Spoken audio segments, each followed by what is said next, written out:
Hi. Oh gosh, good morning and Ashe. It's been a definitely a interesting last week. It's always an interesting week in my world. I guess that's kind of normal. I guess that's a good thing. I'm happy about this.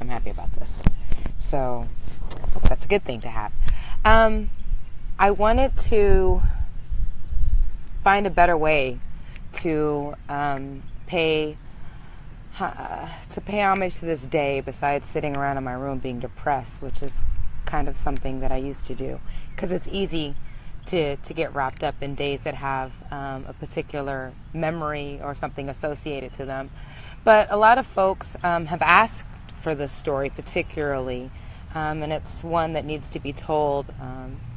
Way too often are women silenced, and not almost on purpose, but just because almost out of necessity, just to keep living life and to keep going through life, or maybe to make the best of a situation to try to not make it worse or what have you. But for whatever reason, a lot of times we don't tell our stories. We don't speak out on some of the things that probably needed to be spoken out about.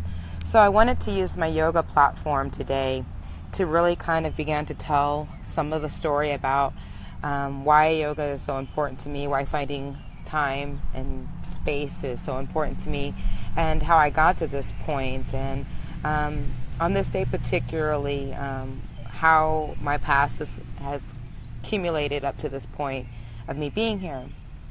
So not very uncommon, unfortunately, but like most women, I hear these stories much too often anymore, but I too am a survivor of domestic violence.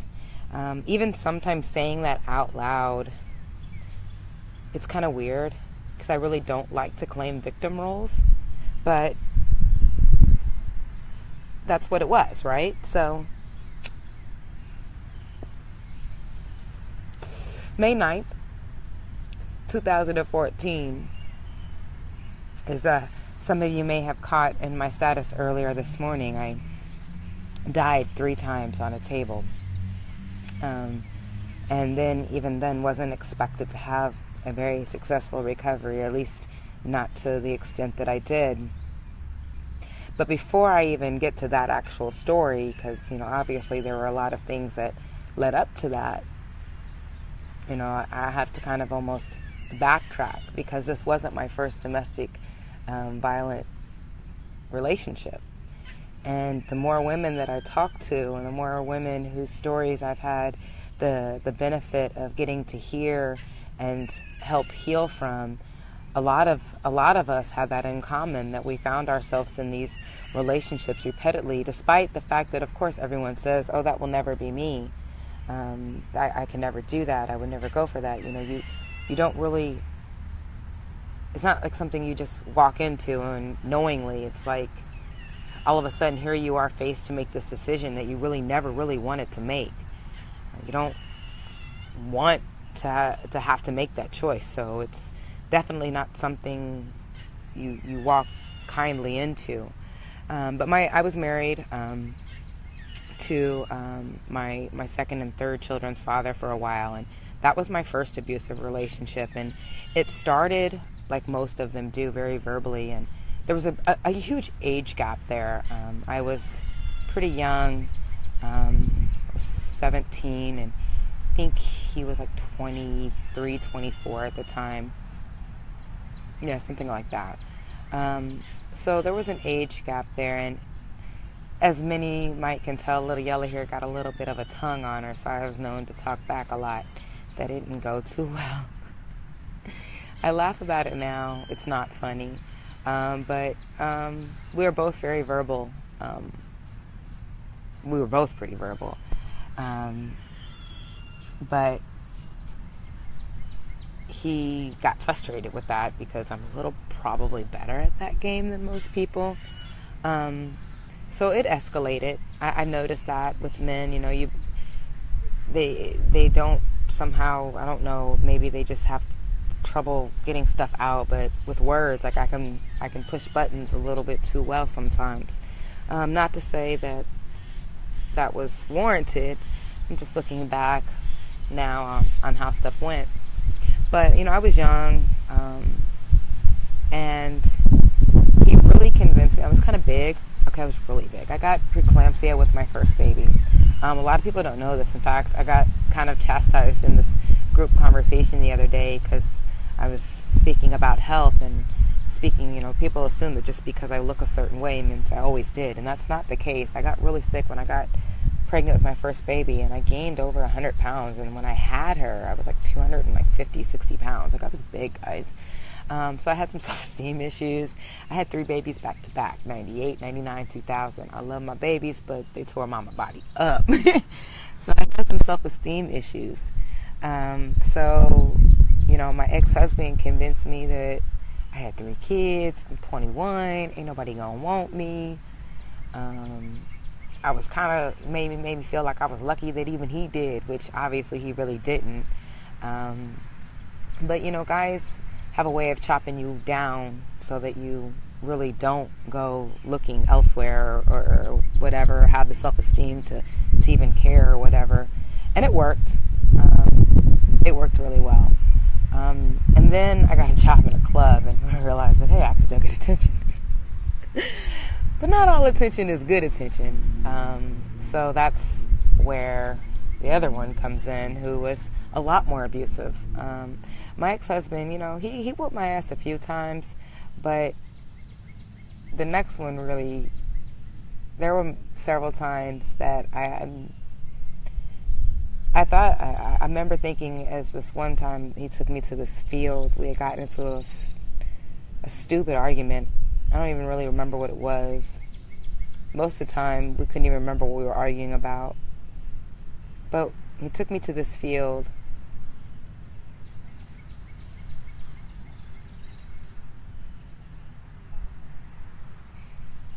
And as I lay there in this field, I kind of wondered how long it was going to take them to find me. That's what I was thinking about. It's not a very pleasant thing to think about. But in the society that we live in, somehow, I don't know, where we get so caught up in so many things that you just tolerate it. Because I wasn't even really that vested in the relationship at that point, but I stayed.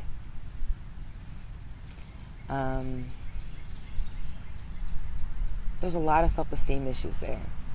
I came from the whole broken home thing. My mom's, the biological moms, was like a crackhead, prostitute, all that stuff. And I was raised by my grandma. And God rest her soul, but she was my mom for all intent and purposes, and that's who I refer to. But there's another piece of me. But nonetheless, so I didn't have a dad. I had that whole, grew up pretty poor. It's not a luxury story, but it's a pretty common one. So I don't claim it to be anywhere near unique. But, I never really had real clear pictures or instructions on what relationships were supposed to look like. And because I was book smart, I assumed I knew everything. Because I've always been book smart. But I wasn't always so street smart. That's an expensive lesson.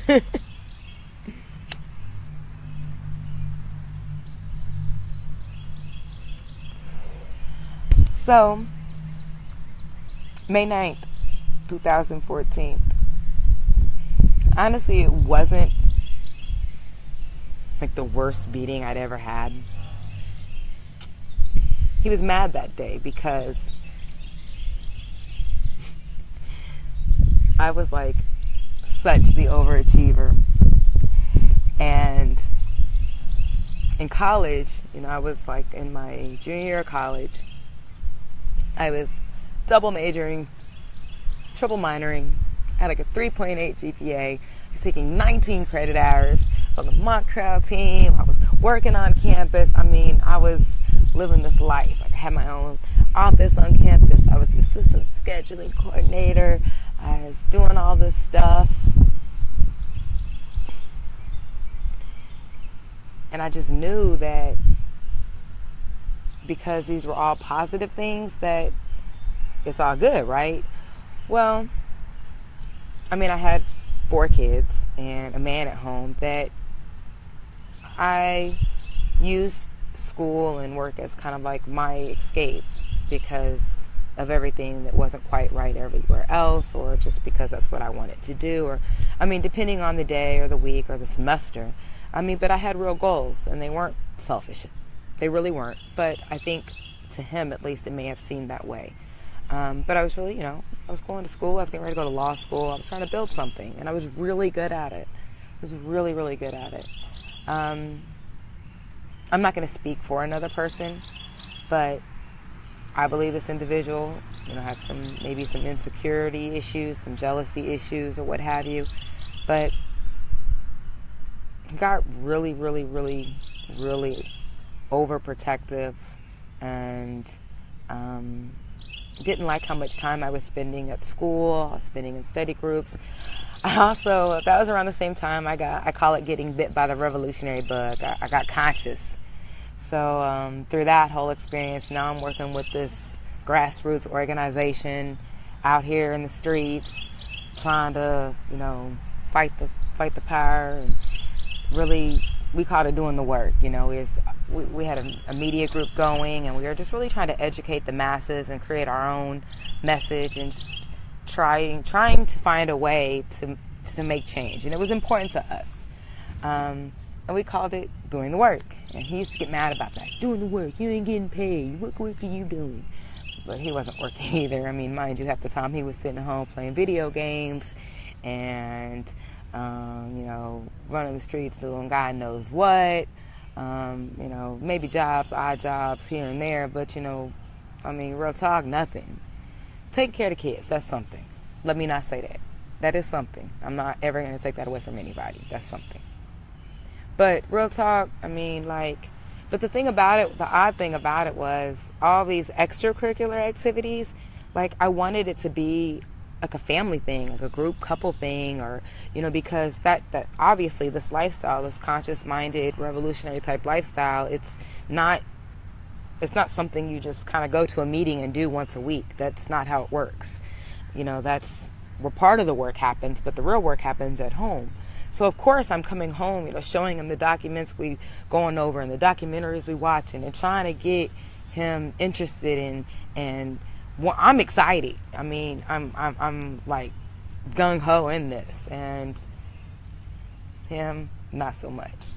So, this particular day, May 9th, 2014, I had just got back from my last final. That last final of the semester. I know anybody who's ever been in college knows that feeling. Fuck yeah, I just finished my finals. Bang. And I was getting ready for a meeting with my comrades. And actually, ironically enough, this meeting was actually supposed to be income generating, because he used to always tell me, you don't get paid for this. You just volunteering your time. Volunteer activity and stuff like that, that's a whole nother conversation. You gotta do the work, guys. We can't expect to get paid for everything. We want some change to happen, we'll get paid later. Anyway, another conversation. But I tried to explain that to him, it's not, yes, we need money to survive. We live in a fucking capitalistic society, but money isn't everything, and it wasn't this work that I was talking about, working on trying to get, Black Lives to Matter way back then, 2014. I was, protesting whatever we was doing. I was trying to get them to understand that this type of engagement, trying to wake up the masses, trying to educate each other, trying to uplift each other, trying to empower each other, it isn't the type of work that you expect to get financially compensated for. And that's not what I was doing it for. But it was taking me out of the home, and he didn't like that, is what it boiled down to. So I had just got home from finals. Threw on my dashiki, was finna go head up a meeting with a comrade as we was finna discuss this marketing plan that we were going to help to try to get some healthy marketing out there. It was for an organic restaurant, a vegan restaurant, actually. We had a degree. I have a degree in marketing. He had a degree in marketing. We were working together. Nothing like that. Totally platonic. But baby daddy didn't like this idea. Quite and simple. He's like, you ain't going. I'm grown. I'm going to go wherever I want to go. At least that's what I thought that day. So I'm standing there in the bedroom, and we had just moved into this house, so the house is still new and we're still trying to find our way through it. And our bedroom is all the way up on the 3rd floor. It's a big ass house. And I'm standing there by the bathroom, and I was like, I'm putting my earrings in. And I was like, man, I'll be home in an hour or two. I gotta go to this meeting. I got work to do.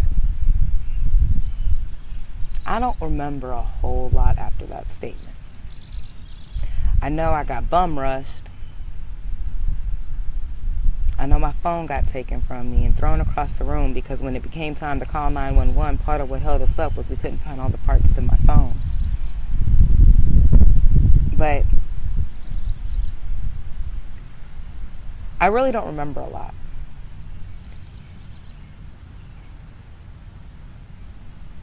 I remember him sitting on top of me and he was choking me. And I blacked out. Now, this is where the story takes two different tales. The way he tells it, he sat down, calmed down, was cool. I don't really remember it that way, but I'm in a state of trauma and I had blacked out. But when I came to, the last thing I remembered was somebody's hands around my neck, and I'm not knowing what's going on or if I'm safe. I just know I need to get out of this space.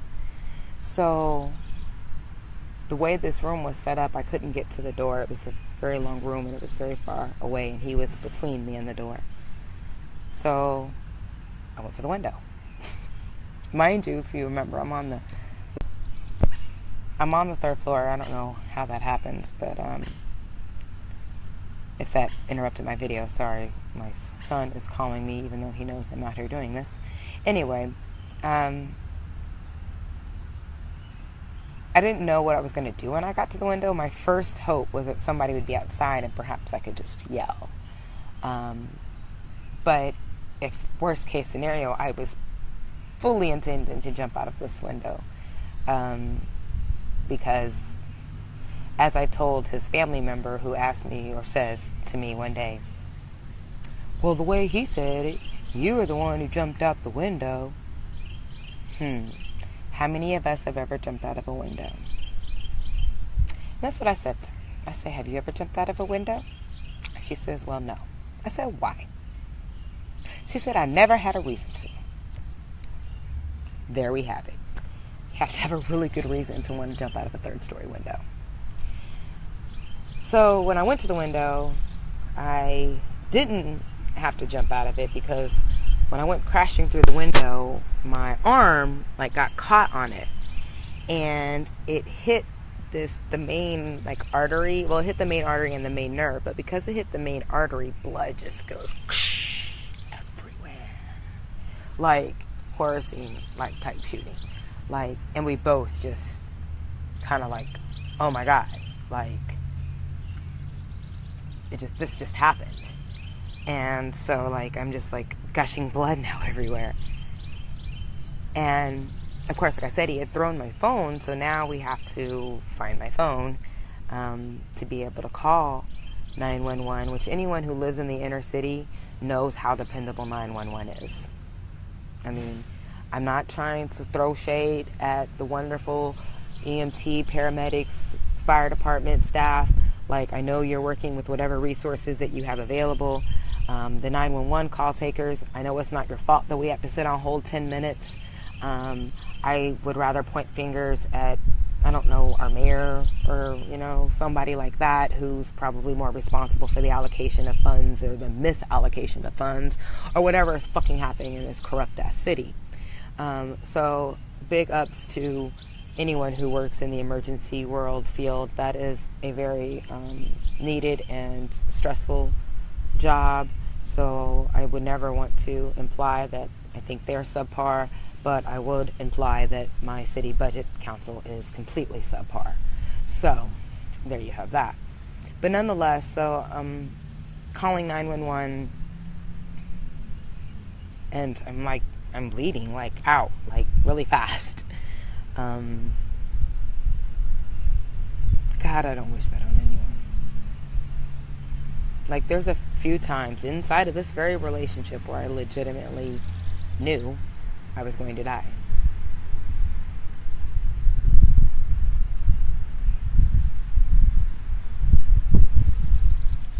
So here's my PSA though. When I called 911, I was able to tell them what my blood type was. If I didn't know my blood type, I probably would not be sitting here. I had a more rare blood type, and they said that if I hadn't let them know this, for them to be able to get time to prepare the transfusion while I was on the way, that if they had waited till I got there to be able to give me blood, to know what kind of blood I had, I probably would not have made it. So that's really important. You never know what situations you might find yourself in that you need to know that. So please know your blood type. It literally saved my life. I think they said I lost somewhere around like 67% of my blood volume in a few minutes. I know they said it took a wet vac to get all the blood out of the carpet that day. I struck that artery. It's the main artery there, and it just spewed everywhere. It was kind of gross and traumatic.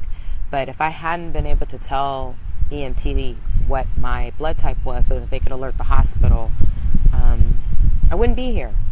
So please know your blood type. Let your loved ones know. Have it marked. Tape it on the back of your ID. It's way more important than BS organ donor stuff. Please know your blood type. So I was in microsurgery for like 20 something hours. They almost amputated my arm, and I am left-handed, and this is my dominant arm. So they almost amputated this arm. It was a last minute surgeon came in and was like, well, let me try a few things. So they took a vein right there. They took a vein out of my leg and put the vein from my leg into my arm, and grafted that. I don't quite have full extension in this arm. So I'm really proud of myself for actually even being able to do certain yoga poses on this arm, or being able to put weight on it. They told me I would never write again. Most people don't know unless I tell them, or unless you pay attention to certain things I do. Like, I hold things in between these two fingers instead of these two fingers. I don't have a lot of feeling, and I can't really move these fingers, these first two fingers. Like, they're stiff and they hurt sometimes a lot. So I have no feeling for real in this fingertip. Like, I used to do really cool tricks and set lighters up underneath here, but they told me to quit doing that. They're like, "You're killing your nerves, stop doing that." I was like, "What cool trick?" But they said stop doing that. So actually, since I've done that, quit doing that, I have a fingerprint again, and it works a little bit better sometimes after I warm it up. But yeah, they told me I would never use this arm again.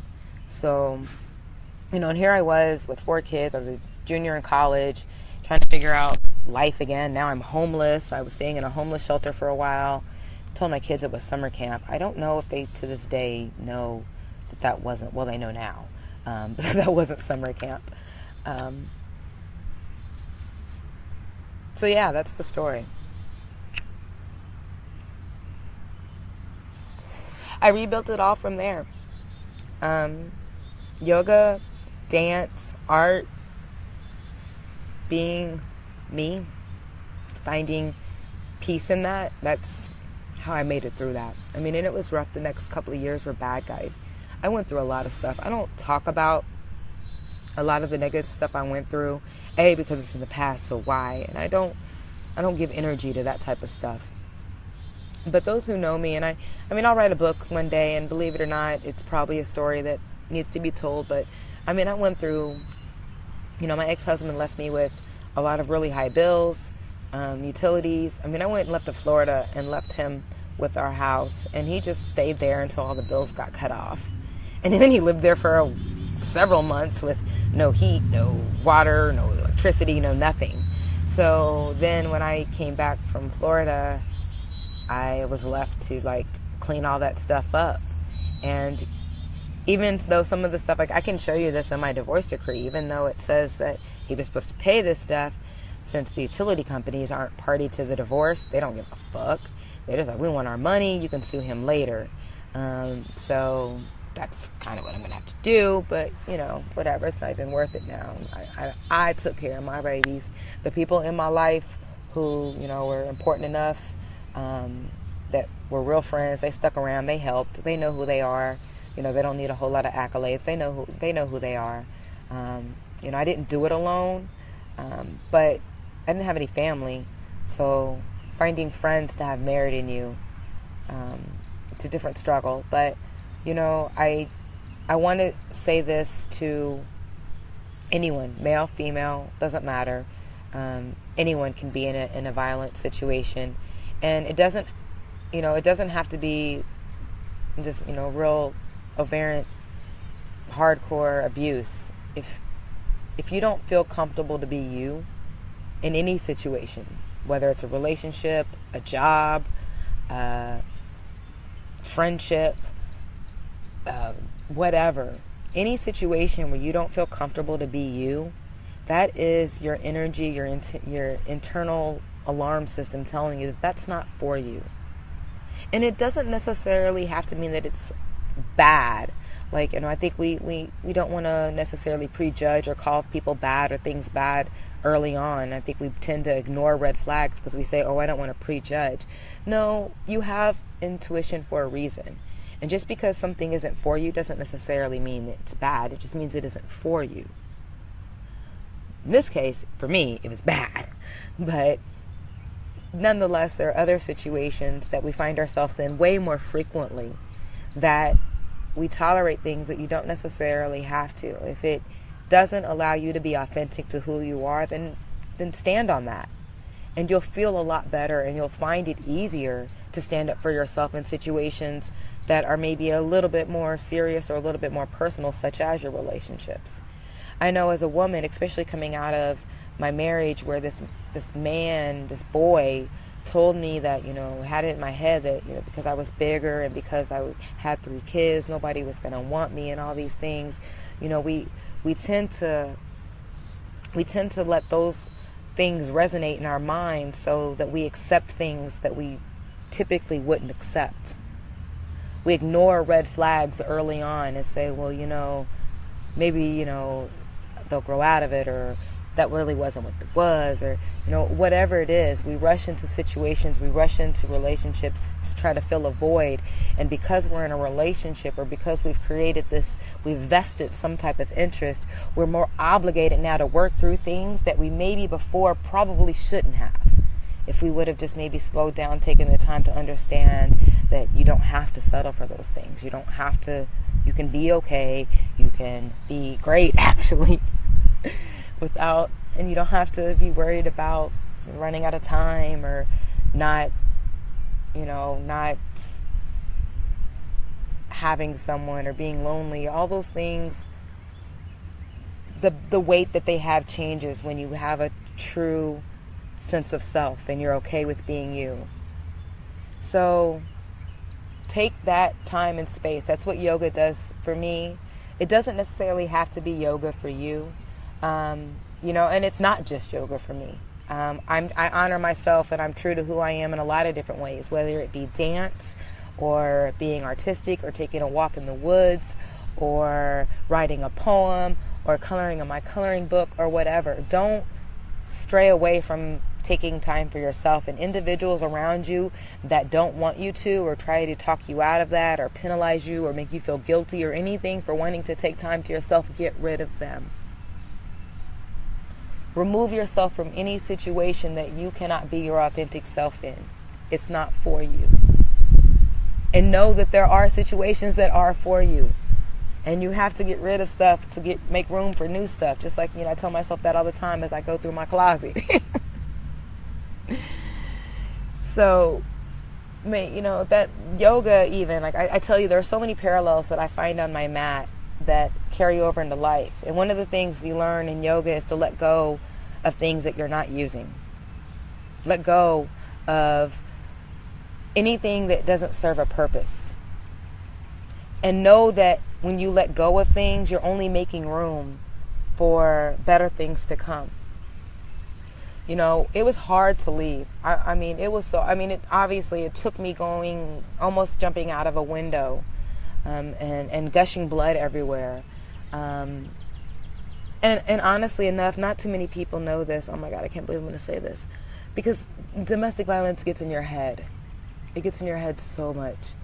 But like, even afterwards, it it took a while for me to even quit, like, completely, like, sleeping with this person and interacting with this person, because I was that diseased. It's a disease. I was that intoxicated. And you know, as I've moved through this process of healing, and you know, first you began to get rid of the toxic people and the toxic relationships in your life, and that makes space and room for you to begin to work on yourself. And then the next thing you know, you're able to get rid of the other toxic things in your life. Slowly, I quit drinking. Like, you know, I have a glass of wine here and there, but I'm like not clubbing and drinking and stuff like that. I'm not about that life, right? So I stopped doing all that, and then I stopped smoking cigarettes, like tobacco. Ew, I can't believe I did that. Like, gross, what the fuck? Like, this is a temple. Like, real talk. Okay, side story, because this all stemmed really from the domestic violence thing and me wanting to eventually work on self. But like, I called myself a queen, and this is a temple, and I started to realize that, I can't let anybody else desecrate the temple. But if I'm really, really, truly, honestly going to hold you accountable to treating this like a temple, must I not first treat it like a temple myself? And so I'm walking around one day trying to find a trash can at court. I'm at court. And I'm trying to find a trash can to throw some trash away, because I don't litter. Don't like litter. Rawr, hate litter. And I'm mad because I'm at court and I don't have time to go smoke a cigarette. And I realize I'm carrying this trash around to go put in a trash can because I have respect for this courthouse, even though I fucking hate it. But I'm really mad because I can't go put trash in my body. What the fuck?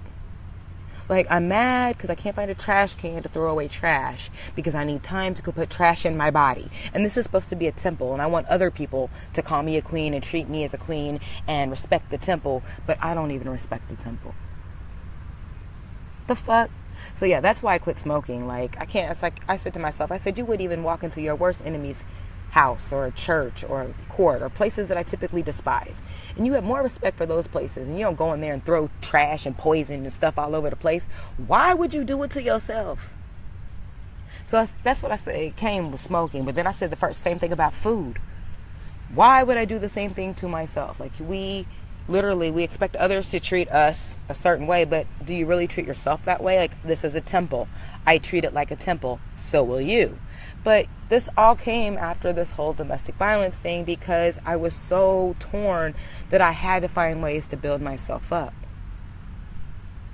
So I'm going to wrap this up, because I could obviously go on about this forever, and I didn't really have a point when I started doing this, and my phone is blowing up and I don't have any clue what anybody's saying, because I can't even see it because I'm so far away from the screen. But I could see things happening, and I don't even know how much battery I have left. But I'm going to just sit out here and meditate. So I'm outdoors. This is day 63 of the 100-day yoga countdown, if you're watching. I'm getting ready to get certified in yoga.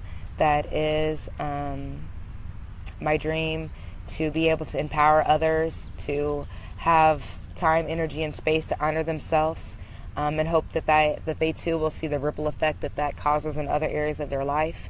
I truly believe that by spending time on this mat, I have thoroughly improved the quality of my life outside of this mat. Coming to this space has given me everything I needed, physically, spiritually, mentally, to be able to gather myself, to be able to pull myself out of a really ugly situation. I mean, some of my friends would tell you about doing yoga with me on my rooftop at my most raggedy ass houses.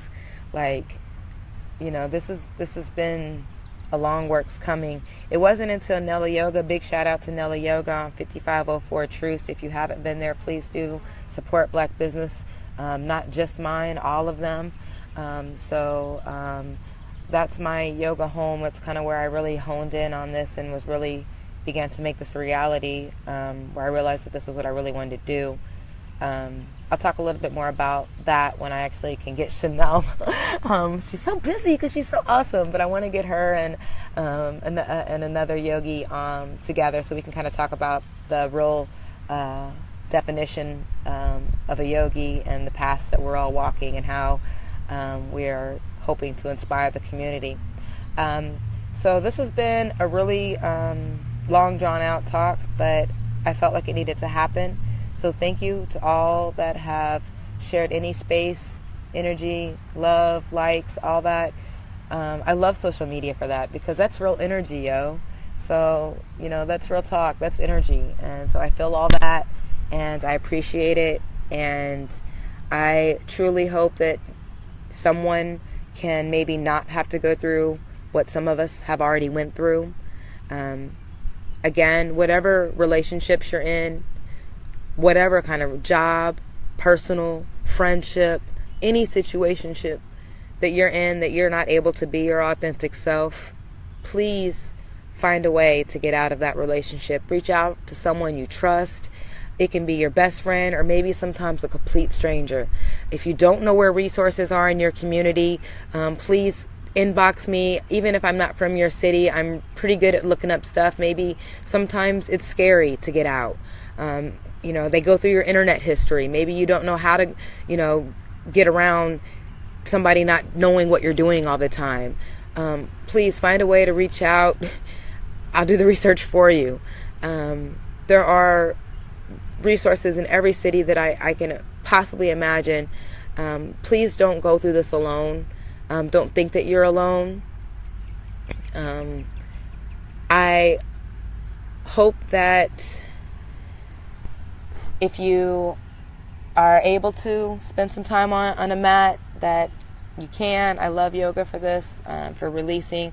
I will be in contact with the DV shelters here in my city.